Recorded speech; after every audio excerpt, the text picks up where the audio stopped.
Greetings, faithful viewer. Today I want to talk to you a little bit about something called bonus features. That's right, hit it!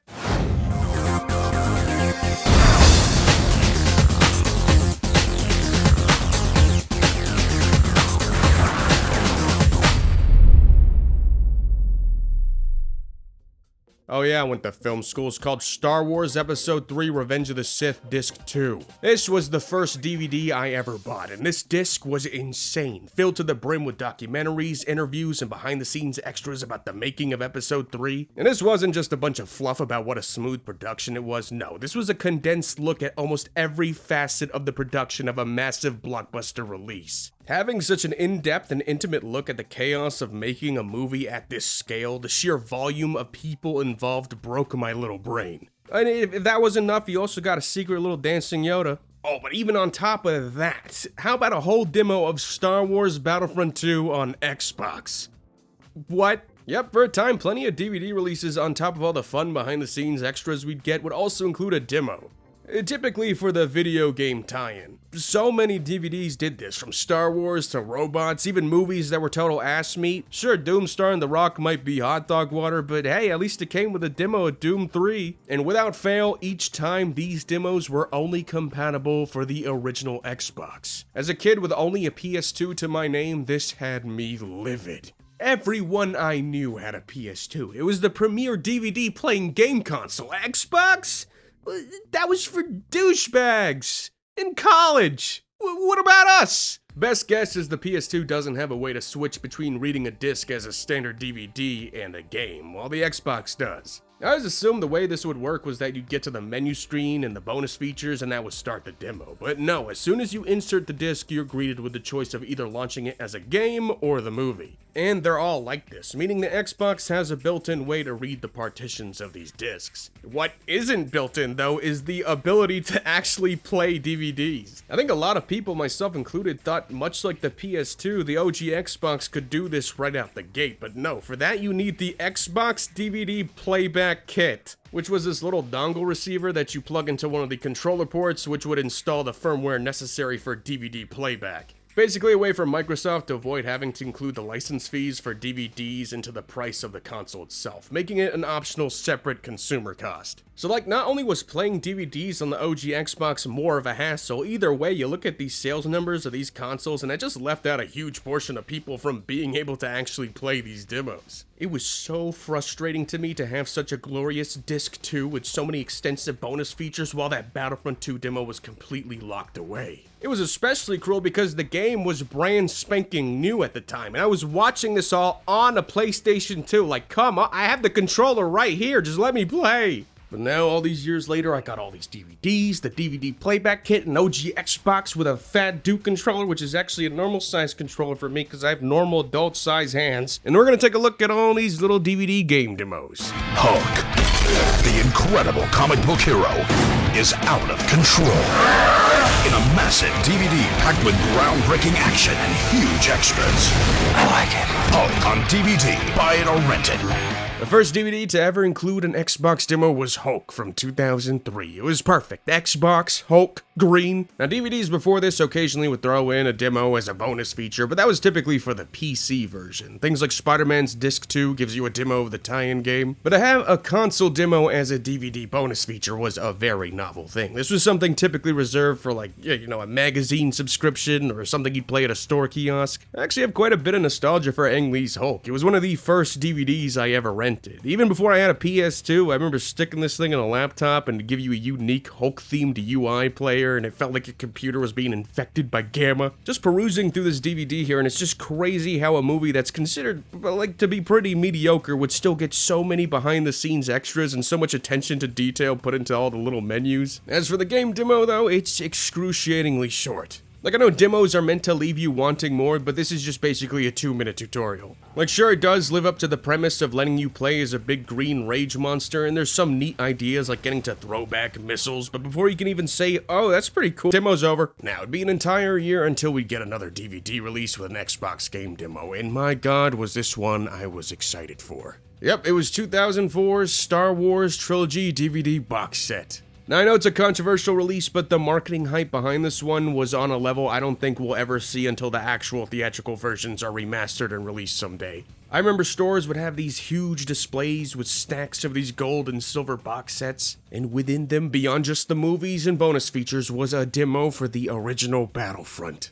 Now keep in mind, Battlefront and the Star Wars Trilogy DVDs came out the same day, but the demo here is a fascinatingly older build of the game. You get one map, Endor, and the entire UI is different. Even the menu is like a flimsy Battlefront logo over what looks like movie footage ripped straight off a VHS tape. Look at these little adorable posters they made for the Rebels and the Empire, damn. There's so many like little details here that differ from the final game. Like the color of command posts don't switch based on which faction you're controlling. Like red is always tied to the Empire and blue the Rebellion. I had to fight decades of instinct here. Your radar doesn't orient with the direction you're facing. You could change your rate of fire on your blaster rifle. Grenades are a separate weapon slot you have to switch to rather than being able to be thrown whenever. As a huge Battlefront fan, it actually made me appreciate all the little changes we got in the final product. Just little tiny details that made the game play that much better. That's it. That's enough Star Wars for now. It's time for Van Helsing. I don't really have much to say about this movie aside from my brother snuck me into a showing, and being that I wasn't quite all that acclimated to the dark, sensory overload surround system atmosphere of a movie theater yet, I was deathly terrified of those blue booba goblin ladies screeching and flying around. It felt like they were actually in the room and I was so spooked I bitched out. And that ended up being a night I would never forget. It was all your fault.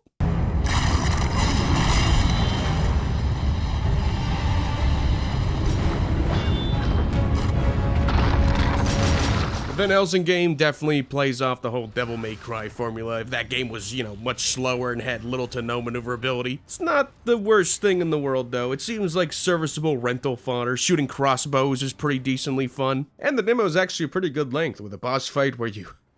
Oh, no. No.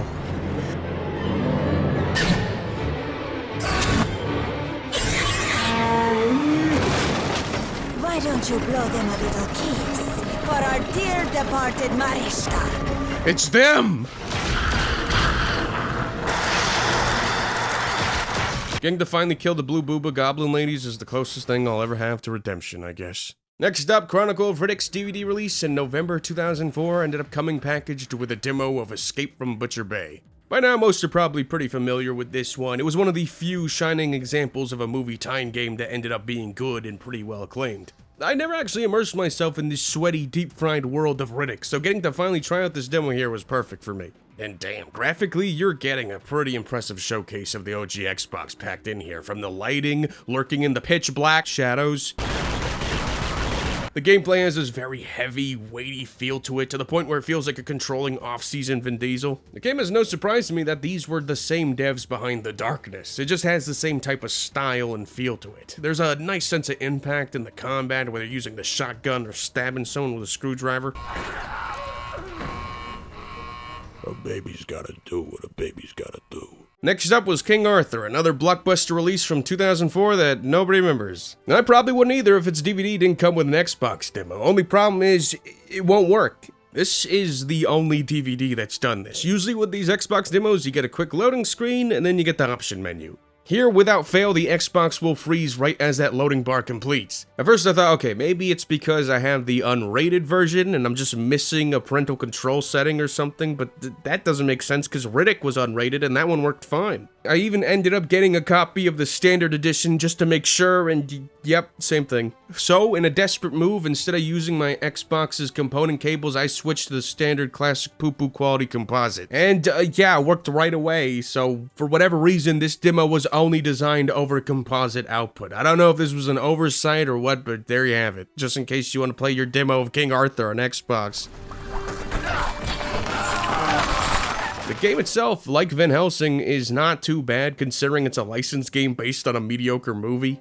The character animations are decent, the controls are surprisingly solid for doing things like mowing down enemies while riding on your trusty steed and firing arrows. This actually might be an example of a demo going on for too long and maybe doing itself no favors because the on-foot sections here devolve into this really repetitive combat loop. It just goes on and on. Like, why even rent the game at this point? I think I've seen enough. Robots! Another pretty infamous DVD release carrying an Xbox demo, and what kind of makes this one special is instead of throwing you the tutorial or giving you a a random section of a level. This demo is completely unique, being this 4-player racing game where you're using those roly-poly-oly balls. Keep in mind, the actual finished product is a single-player game. This multiplayer mode is not in there. By doing that, this feels like a fun little bonus for owning the DVD beyond trying to sell you another product. And it's pretty fun. I don't know how many kids possibly owned an OG Xbox with 4 controllers and robots on DVD and the playback kit, but for all who did, I bet it was a blast. Alright, now we got the 2005 Star Wars DVD releases, all packaged with an Xbox demo. Clone Wars Volume 1 came with a demo of Republic Commando, which is kind of a perfect complementary game to include given that both these pieces of Star Wars media give you insight on how tactical the clone troopers could be. And man, I already did a whole review of this game, but just playing this little section reminded me how brilliant it is in a lot of its simplicity, with the squad commands, the unique soundtrack, the visceral details in your HUD. I would have immediately been sold on this game with this demo, but who am I kidding? I was a Star Wars obsessed kid. You had me at Revenge of the Sith, my prized DVD as a kid, had that locked Battlefront 2 demo. Finally getting to play it all these years later, and it's another case like Battlefront 1 where it seems to be an earlier build. When you played a game like Battlefront 2 this much, even the tiniest changes is enough to make you geek out. Like, oh my god, the hangar shields are red. You get the Utapau map, your HUD is a little different, you control Obi-Wan, but it's not Obi-Wan, it's Obi-Wan with Ki-Adi-Mundi's animations, and he also has his force pool instead of his lightsaber throw. In the final game, when you die as a hero, you do the big bow. Here, they just run away. General Kenobi has left the battlefield. Clone Wars Volume 2 ends up including the same exact demo. Not only is it the exact same one, but the options menu is the same, still referring to the DVD as Revenge of the Sith. Alright, next up was Doom. Okay, now I'm not sure who just went out of their way to own both an OG Xbox and a copy of Dwayne "The Rock" Johnson Doom without already having owned Doom 3, considering this game had already been out for almost a year by the time this DVD dropped. But hey, whatever, here's a demo of Doom 3. Like Riddick, this is a fantastic graphical showcase of the OG Xbox's power, and this is actually one of the few Doom games I have yet to play. In this game, you have to choose between being able to see and shooting, and maybe it's a cheap way to elevate the horror aspect, but I kinda like the tone they're putting down here. Maybe I just find it refreshing in comparison to the more over-the-top action of the newer Doom games. I can see why just from this little slice of gameplay, Doom fans might have not appreciated this dramatic shift in tone, but this demo kind of sold me.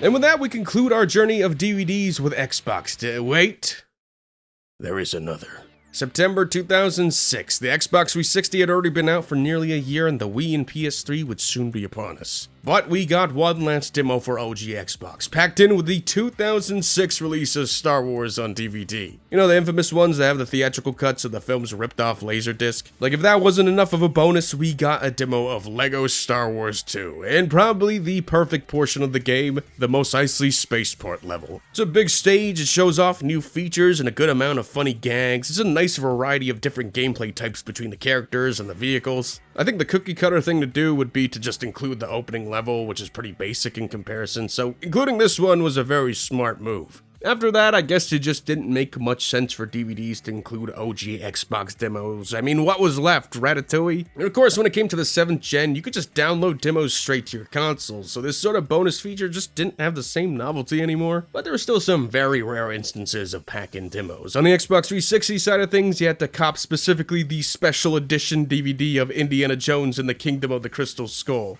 Doing so would get you a demo of LEGO Indiana Jones as a bonus feature. Kinda neat, but this trend just didn't stick. Some movies on Blu-ray ended up including PS3 demos, but like ones for games that had no relation to the movie. Like District 9's Blu-ray included a God of War 3 demo, Zookeeper with Kevin James had Ratchet & Clank all for one. Okay. I guess since these movies were made by Sony, it was an easy way to sell a trifecta of their properties, Blu-ray, a PS3 game, and one of their movie releases all at once. It's random, but I kinda wish we still had stuff like this. Like, we can't even get a 4K Blu-ray of Killers of the Flower Moon here in the US, let alone one that comes with a demo of Scrat's Nutty Adventure. With DVD extras, game demos, and movie time games all suffering from a massive decline, we'll likely never see anything like these Xbox demos ever again. But it's only made this strange collection of DVDs and this coveted green disc with Yoda even more special.